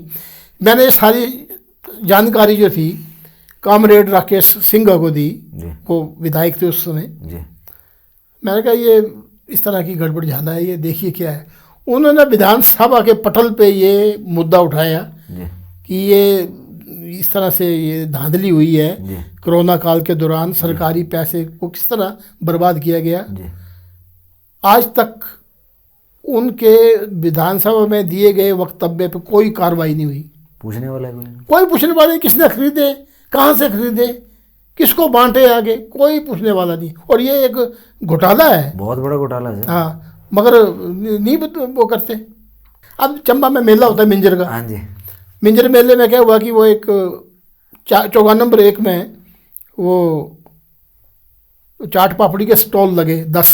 अच्छा। हाँ जी। 1 नंबर चौगान, प्राइम लोकेशन। हाँ जी, हाँ जी, प्राइम लोकेशन। और नीचे लिखा north zone culture centre Patiala की द्वारा स्पॉन्सर्ड। मैं NZCC का प्रोग्राम एग्जीक्यूटिव कमेटी का मेंबर रह चुका हूँ। अच्छा। तो मेरे को मालूम है। मैंने कहा यार ये नॉर्थ जोन कल्चर सेंटर तो कल्चर को प्रमोट करती है, ये हलवाइयों को कब प्रमोट करने लगी। तो मैंने DC ऑफिस को चिट्ठी लिखी कि मेरे को ये बताया जाए कि ये जो हलवाइयों को 10 स्टॉल जो आपने ये आवंटित किए 1 नंबर चौगान में, इससे मेला कमेटी को कितनी आय हुई। तो मेरे को जवाब दिया जी कि हमने जो चौगान था 1 नंबर का वो फलाने ठेकेदार को दे दिया था, उसने आगे किस किस को आवंटित किए वो स्टॉल, आप उनसे, उनका नंबर ये, उनसे जानकारी ले लें। अच्छा। मतलब एक किस्म की मेरे को जानकारी नहीं दी गई, दस्ता बता दिया कि भाई ठेकेदार से ले लो। फिर मैंने एक RTI डाली north zone culture centre Patiala को, जी मैंने पूछा कि आपने जो स्टॉल हलवाइयों को बांटे, जी आपने चंबा प्रशासन से या मिंजर कमेटी से कितने में खरीदे? हाँ जी तो जवाब आया जी कि हमें मेला कमेटी ने 10 स्टॉल फ्री दिए थे, जी। हमने आगे हलवाइयों को फ्री दे दिए। क्या बात है। तो इससे साफ लगता पता कि भ्रष्टाचार हुआ है और क्या। हाँ बिल्कुल सर, ये तो लाखों रुपए के स्टॉल बेचे गए और वो अंडर द टेबल सेटिंग हो गई सारी। इस तरह के गड़बड़ जाले होते हैं ना, वो लोग आवाज़ नहीं एक्शन उठाते। कोई नहीं हुआ। हाँ। तो क्या हो, तो मेरे को तो कोई नजर आए गलत बात तो मैं तुरंत तो हर एक इंसान को वैसे ही होना चाहिए ना सर, जैसे आप। भाई चंबा के लोग बोलते कुछ भी नहीं है। आप देखिए ना चंबा पिछड़ा क्यों रह गया ये। ये बिल्कुल सर, मैं भी आपसे डिस्कस करना है इस बारे में, बहुत मतलब एक जमाना ऐसा था कि चंबा सबसे एडवांस था। और मैं पुराना, सबसे पुराना हाँ, शहर। राजाओं के टाइम में जी राजा श्याम सिंह और भूरी सिंह के टाइम में चंबा अव्वल था। जी साफ सुथरा, बढ़िया बिल्डिंग्स और बहुत मतलब ऐतिहासिक नगर है ये। अब सबसे पिछड़े इलाके में इसका नाम शुमार है। बिल्कुल सर। इसका श्रेय जाता है उन नेताओं पे, जी नेताओं को जाता है श्रेय जो वर्षों तक राजनीति करते रहे और इस इलाके का कुछ नहीं किया। कुछ नहीं किया। तो रीजन क्या था, मतलब क्यों नहीं? रीजन बस अपनी उनको कुर्सी पक्की चाहिए, बाकी जनता जाए बाहर में। जी। जनता भी आप देखो ना बोलती कि नहीं होगी जनता से। शिक्षा, स्वास्थ्य और सड़कें, जी ये मूलभूत है चीज़ें। बिल्कुल सर। आप देखो कि जो राजा श्याम सिंह के टाइम में हॉस्पिटल बना था, जी जितने बेड आज हैं चंबा हॉस्पिटल में, जी 50 साल के बाद भी उसमें कुछ ज़्यादा मतलब चेंजेस नहीं है। बेड संख्या नहीं बढ़ी। चंबा शहर का जो ये हॉस्पिटल है, डिस्ट्रिक्ट हॉस्पिटल, इसमें चुरा के भी लोग आते हैं। सर व्हील चेयर तक नहीं है, आपको क्या बताऊँ मैं आपको। चंबा में चुराहा के मरीज आते हैं, भरमौर के आते हैं, भटियात के आते हैं, जी हर जगह के आते हैं, 5 तहसीलों से आते हैं। जी मगर यहाँ के 5 तहसीलों के जो जनप्रतिनिधि जी। हैं, उन्होंने कभी दिलचस्पी नहीं दिखाई कि हमारे इलाके के लोग इस हॉस्पिटल में जाते हैं तो यहाँ पे इसका कुछ अपलिफ्ट किया जाए, जी बेड संख्या बढ़ाई जाए, डॉक्टरों की संख्या बढ़ाई। कोई किसी की ऐसे मोटी चमड़ी के राजनीतिज्ञ हैं कि उनको असर ही नहीं होता इन बात का कुछ भी। आप देखो ना कांगड़ा में, जी धर्मशाला में हॉस्पिटल है, जी बिल्कुल, नूरपुर में हॉस्पिटल है, जगह जगह। पालमपुर में हॉस्पिटल है, ज्वाला जी मुखी में हॉस्पिटल है, हर जगह कितने हॉस्पिटल है वहाँ पे। सही बात। टांडा में हॉस्पिटल है। जी और बहुत। यहाँ चंबा शहर डिस्ट्रिक्ट में एक हॉस्पिटल है जी सिर्फ, ये वो भी अब रेफरल हो गया है। कोई जाता है तो उसको बोलते हैं भाई टांडे चले जाओ, छोटे छोटे कामों के लिए टांडे भेज देते हैं। जी जी तो ये अच्छा, आप देखिए बाकी डिस्ट्रिक्ट में कितने ही संस्थान खुले जी। हैं। कांगड़ा में कितने संस्थान हैं, जी सेंट्रल गवर्नमेंट के भी और स्टेट के भी। कितनी यूनिवर्सिटियाँ सोलन में खुली गई हैं, हमीरपुर में या कांगड़ा में या मंडी में खुली हैं। यहाँ पे चंबा में एक भी कोई अच्छा संस्थान नहीं खुला है। बिल्कुल नहीं। लोगों को दूर दूर जाना पड़ता है। यहाँ के लोगों जो जनप्रतिनिधि हैं, उन्होंने अपने इलाके की जनता को आर्थिक रूप से सक्षम संपन्न बनाने के लिए ना तो कोई आइडिया है, ना इनके पास कोई विजन है। विजन ही नहीं है कुछ भी कि क्या करना है। जी लोग, बच्चे जो हैं, यंग लोग, जो जिनको कुछ हुनर सिखाया जाए तो वो कुछ कर सकते हैं, जी मगर क्या करना है, कैसे करना है, कोई ब्लूप्रिंट ही नहीं है कुछ भी। तो लोग, एक लंबी जमात जो है स्कूलों, कॉलेजों, यूनिवर्सिटी निकल के बेकार नशे में जूझ रही है। उनके पास कोई काम नहीं। काम हो तो काम पे वो ध्यान दें। सही बात है। खाली दिमाग शैतान का घर है। सही बात है। तो वो वही उसका रिजल्ट है कि वो जब डिप्रेस होते हैं, निराश होते हैं, तो फिर ये नशे के शरण में जाते हैं। वो यही इसका कारण है। सही बात है। अगर गोल हो, कुछ फ्यूचर को सोच के रखा हो, तो वो नशे में जाएगा नहीं। नहीं, ये ज्वलंत समस्याएं हैं चंबा की, मगर अफसोस ये है कि इसको कौन करेगा, कैसे नेताओं का करेगा। क्या बोलोगे आप चंबा के जमी? नहीं, हम चाहते हैं कि ऐसे लोग आए जो ईमानदार हों, जिनमें कुछ करने का जज्बा हो, जी और जो अपने इलाके की बेहतरी के लिए एक मिसाल कायम करें। हमारे चंबा के विधायक बहुत अच्छे हैं, जी इंटरेस्ट भी लेते जी। हैं, मगर दुर्भाग्य से वो ऐसे समय में राजनीति में आए हैं कि जब प्रदेश सरकार जो है वो आर्थिक संकट से जूझ रही है, हाँ जी। तो बिना अर्थ के तो फिर काम नहीं चलते। तो देखें अब क्या होता है, मगर उन्होंने बहुत अच्छे कुछ काम किए हैं जिसकी तारीफ मैं करता हूँ। तो अगर आपने उनको कुछ मैसेज देना हो जो नहीं, अभी वो जो ये जो भट्टी नाले वाला पुल है, जी। ये उन्हीं के टाइम में ये काम शुरू हो गया है। अच्छा, भट्टी नाला का? भट्टी नाला ये सुल्तानपुर में जो जाम लगता है जहाँ पे, हाँ जी, हाँ जी, हाँ, वो बड़ा डेंजरस पॉइंट है। हाँ जी, बिल्कुल। तो बहुत लंबी लंबी कतारें लग जाती हैं, तो ये उसके लिए ये हमारे नैयर जी ने बहुत अच्छा इनिशिएटिव लिया है। जी जी। उसकी मैं बहुत तारीफ करता हूँ उनकी। और अगर आप उनके लिए बोलना, उनको कुछ बोलना भी चाहते हैं कि क्या आप चाहते हैं कि चंबा के लिए थोड़ा आप नहीं, बताएं वो अपना जो काम कर रहे हैं, जिस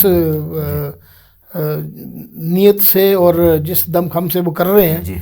तो ऐसा ही वो कंटिन्यू करेंगे तो मैं समझता चंबा जो है वो विकसित होगा। जी, हम भी यही चाहते हैं सर कि प्रोग्रेस करें, हम इसी में लगे हैं। मगर अब उनकी भी अभी सीमाएं जी। हैं, आर्थिक संकट से प्रदेश जूझ रहा है, तो देखें वो कैसे करते हैं। मगर फिर भी सड़कों की बेहतरी हुई है और मैं उम्मीद करता हूँ कि स्वास्थ्य की ओर भी इनका ध्यान जाएगा और कुछ अच्छे काम होंगे। जी।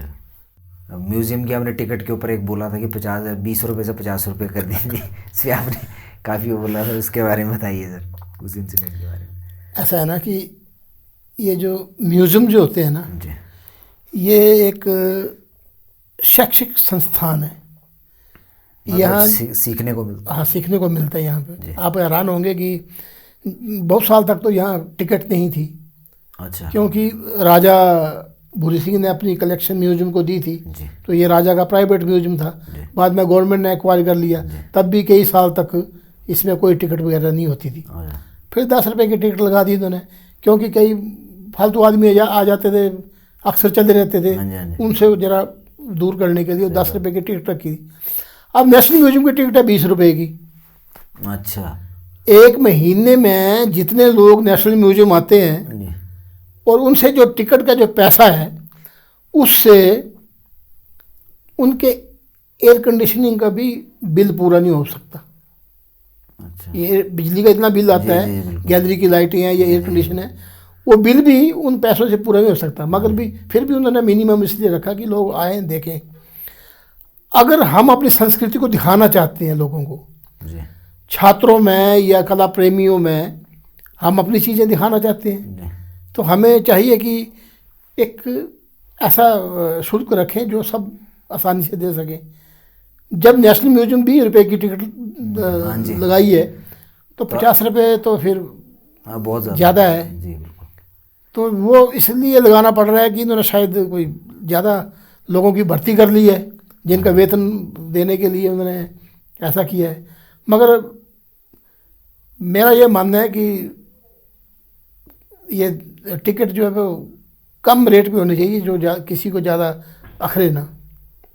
तो आपके हिसाब से इसको एंटरटेनमेंट जोन बनाना ना चाहिए? ये एजुकेशनल जोन बनाना चाहिए। जी, आगे भी ये क्योंकि मेरे को याद है कि एक बार अटल बिहारी वाजपेयी और अडवाणी जी आए थे चंबा म्यूजियम में। अच्छा। तो हमारे जो मित्र हैं, जो संग्रहालय अध्यक्ष थे, जी। श्री सुरेंद्र मोहन सेठी जी, जी। वो जब सिक्के दिखा रहे थे पुराने प्राचीन, तो अटल जी ने कहा था कि अडवाणी जी देखो हमें ज्ञान मिल रहा है। अच्छा। पंडित जवाहरलाल नेहरू यहाँ आए चंबा म्यूजियम में। अच्छा। हाँ। आपने सर शास्त्रीय संगीत का भी अध्ययन किया ना, तो रागम माला पेंटिंग के बारे में कुछ बताएं सर। हमारी जो मिनिएचर पेंटिंग है, जी। पहाड़ी पेंटिंग या राजपूत पेंटिंग या मुगल पेंटिंग, जी। इसमें कुछ सब्जेक्ट मैटर ऐसे हैं जो कॉमन हैं। जैसे राजाओं के पोर्ट्रेट बनते थे, जी। दरबारी सीन बनते थे, हाँ जी। और कुछ घटनाओं पे विशेष चित्र बनते थे, धार्मिक चित्र बनते थे, नायिका भेद पे बनते थे, 12 मासा पे बनते थे। वैसे ही रागमाला भी एक विषय था जी। जिसमें राग रागनियों के चित्र बनते थे। जी। और रागमाला पेंटिंग्स को समझने के लिए मैंने शास्त्रीय संगीत सीखा। अच्छा। और सीखा भी किससे? राजा भूरी सिंह के जो पौत्र थे कमर शेर सिंह जी, अच्छा। वजीर ख़ानदान से थे जी वो। जी। उनसे मैंने संगीत की बारीकियाँ सीखी। मेरा सौभाग्य था कि कमर शेर सिंह जैसे गुणी व्यक्ति के साथ कम से कम मैंने 10 साल उनसे ये संगीत का ज्ञान लिया। म्यूज़िक की जो एप्रिसिएशन है वो सीखी मैंने उनसे। और फिर मैंने रागमाला पेंटिंगों का अध्ययन किया, तो मैंने ये पाया कि ये जो पेंटिंग जो है रागमाला की, राग रागनियों की, ये संगीताचार्य जो पुराने हुए हैं उन्होंने राग रागनियों के ध्यान संस्कृत में लिखे हैं। अच्छा। हर राग का एक ध्यान है। अच्छा। कोई देवता स्वरूप है, कोई मानवीकरण है किसी का। जी जी। तो चित्रकारों ने उन श्लोकों के आधार पे इन राग रागनियों के चित्रों को बनाया है। जी। और मेरे को एक बार मैंने रागमाला की एक सीरीज बनाई थी पूरी। मैंने अपने मौलिक चित्र बनाए थे। वो अब न्यूयॉर्क में है वो। अच्छा। हाँ, किसी आम अमेरिकी कला प्रेमी के लिए मैंने बनाई थी वो, बसोली शैली में। जी। एक आप बता रहे थे ना कि आपको एक प्रोजेक्ट मिला था कुछ, उसमें काफ़ी आपने अर्न भी किया। तो हाँ, वो ये मध्य प्रदेश का जो संस्कृति विभाग है जी, इन्होंने उज्जैन में एक संग्रहालय बनाया है। जी। उसका नाम है त्रिवेणी संग्रहालय। अच्छा। तो उन्होंने विभिन्न पुराणों पर जी। अलग अलग शैली में अलग अलग चित्रकारों से पेंटिंग्स बनवाई। अच्छा। और मेरे हिस्से में आया भागवत पुराण, अच्छा। जो सबसे बड़ा पुराण है। 18,000 श्लोक हैं। तो मैंने भागवत पुराण पे करीब 270 पेंटिंग्स उनको बना के दी। अच्छा। और इस काम को करने के लिए मेरे को 5 साल का समय लगा। 5 साल? हाँ, मतलब 1 साल में कोई 50 पेंटिंग मैंने बनाई, तो 270 पेंटिंग 5 सालों में बना के दी मैंने उनको।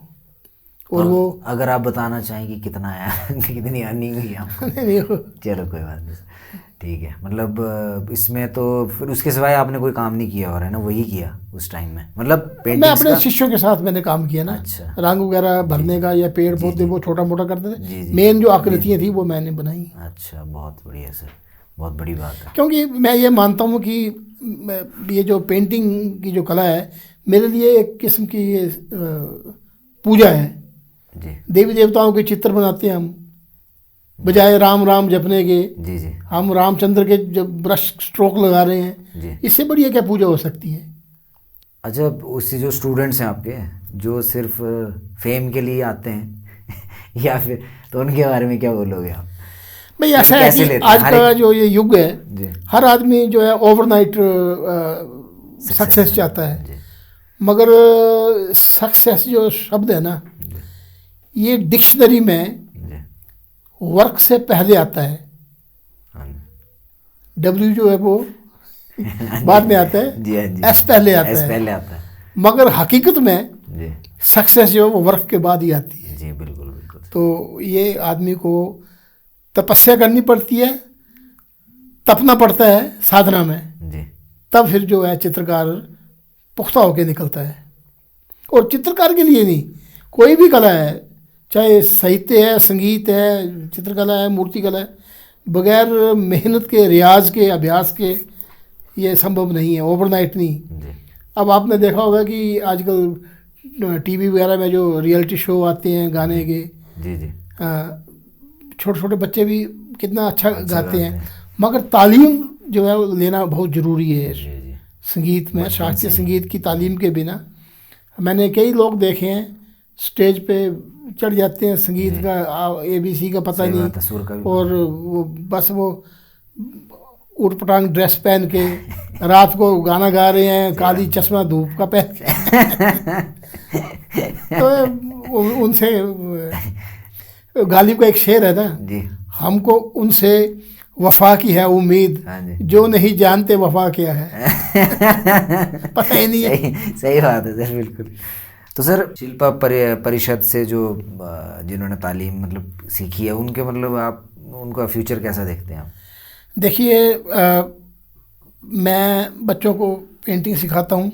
मैंने ही शिल्प परिषद की स्थापना की थी। अपने चंबा के जो कलाकार, मूर्तिकार, चित्रकार, और कुछ हमारी बहनें हैं जो चंबा रुमाल बनाती हैं। हमने ग्रुप बनाया चंबा शिल्प परिषद, अच्छा। और जिन लोगों को कई सालों से काम कर रहे हैं और कोई नहीं पूछता, हम उन्हें अवार्ड देते हैं अपनी शिल्प परिषद की तरफ से। अच्छा। हम सरकार से कोई सहायता अनुदान नहीं लेते और निःशुल्क सिखाते हैं पेंटिंग। अच्छा। हमने बसोली में एक आर्ट गैलरी की स्थापना की है, वहाँ पे शिल्प परिषद के लोग सिखाने के लिए जाते हैं पेंटिंग उनको हर साल। तो हमारा पर्पज ये है कि कला का प्रचार प्रसार किया जाए। तो और किसी ने ट्रेनिंग मतलब कैसे ले सकते हैं सर, अगर उसमें किसी ने हो तो ना तो कोई हमने हाजिरी रजिस्टर रखा है जी, जो आ गया मतलब। आज कई तो आते हैं मेरे घर में ही रहते हैं, अच्छा। तो मैंने कहा चलो करो काम, बैठो। जी। अब कोई लेडी पेंटिंग सीखने के लिए आई है दिल्ली से, और मैं रहता हूँ शहर से बाहर, तो फिर मैं बोलता हूँ रुको यहाँ, हाँ जी। ये गुरुकुल है, जी बिल्कुल। वही खाना खुना भी वही बनाती हैं, घर की तरह रहती हैं। अच्छा। मैं उनसे कुछ लेता नहीं, अच्छा। मैं निःशुल्क शिक्षा, क्योंकि ज्ञान को बांटने से ज्ञान बढ़ता है, जी, मैं इसको मानता जी हूँ। बिल्कुल सर, वो तो आपसे बिल्कुल सही कह रहे हैं। तो आपके सर वैसे पसंद के सब्जेक्ट क्या क्या हैं, मतलब ऐसे ओवरऑल देखा जाए, कोई भी पेंटिंग नहीं, आर्ट्स इसको छोड़ के कोई अगर आपका इंटरेस्ट तो होगा सर किसी न किसी चीज़। देखिए पेंटिंग तो मेरा जी। पैशन भी है और प्रोफेशन भी है जी। इसके अलावा मैं लिटरेचर में मेरा इंटरेस्ट है। जी। और आप मेरे घर आएंगे तो आप देखेंगे कि मेरे घर में इतनी किताबें हैं लाइब्रेरी में, हाँ जी बिल्कुल, अलग अलग विषयों पे। जी सुना है। और मेरा बेटा भी विद्या अनुरागी है। अच्छा। वो भी लिखता भी है और उसको भी शौक है पढ़ने का। अच्छा। जो बड़ा बेटा है मेरा सारंग। जी। और मेरी जो पुत्र वधू है, जी। बहू, जी।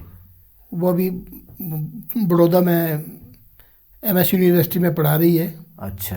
तो उसको भी आर्कियोलॉजी में है वो, जी। उसको भी किताबों का शौक है। जी। तो हमारे घर में ही माहौल ऐसा है पढ़ने पढ़ाने का। हाँ जी। हाँ जी। आपके वाइफ मेरी वाइफ तो म्यूजियम में सर्विस करती हैं, वो सुपरटेंडेंट हैं वो चंबा में। अच्छा। तो क्या नाम है सर? नीरू शर्मा। ओके ठीक है सर। तो छोटा बेटा जो है वो विजुअल डिजाइनिंग वगैरह का काम करता है। वैसे तो उसने M.Tech की है जी। VIT यूनिवर्सिटी से, मगर वो अमेरिका की किसी कंपनी के लिए काम करता है जी। अच्छा। कंप्यूटर पे ओके। सॉफ्टवेयर वगैरह बनाता जी, है। बिल्कुल सर। मगर यह है कि शास्त्रीय संगीत का मेरे को शौक़ है, हाँ जी। मैंने सीखा भी है, गाता भी था पहले, मगर अब मेरे पास टाइम नहीं होता रियाज करने का। हाँ जी। मगर मैं संगीत की बारीकियों को समझता हूँ, समझता हूँ। अलग अलग घराने की विशेषताओं को जानता हूँ। और बहुत सारे संगीतकार मेरे मित्र हैं, जी। उनके साथ परिचर्चा मैं करता रहता हूँ।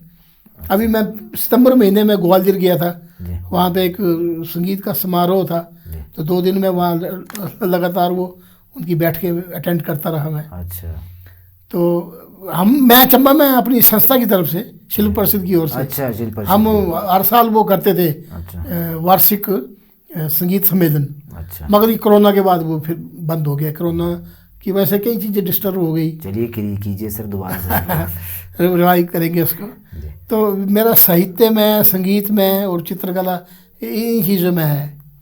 मगर जो भी चीज़ें हमारे हिमाचल की जो प्राचीन शिल्प और कलाएं हैं उन पे मेरा इंटरेस्ट है।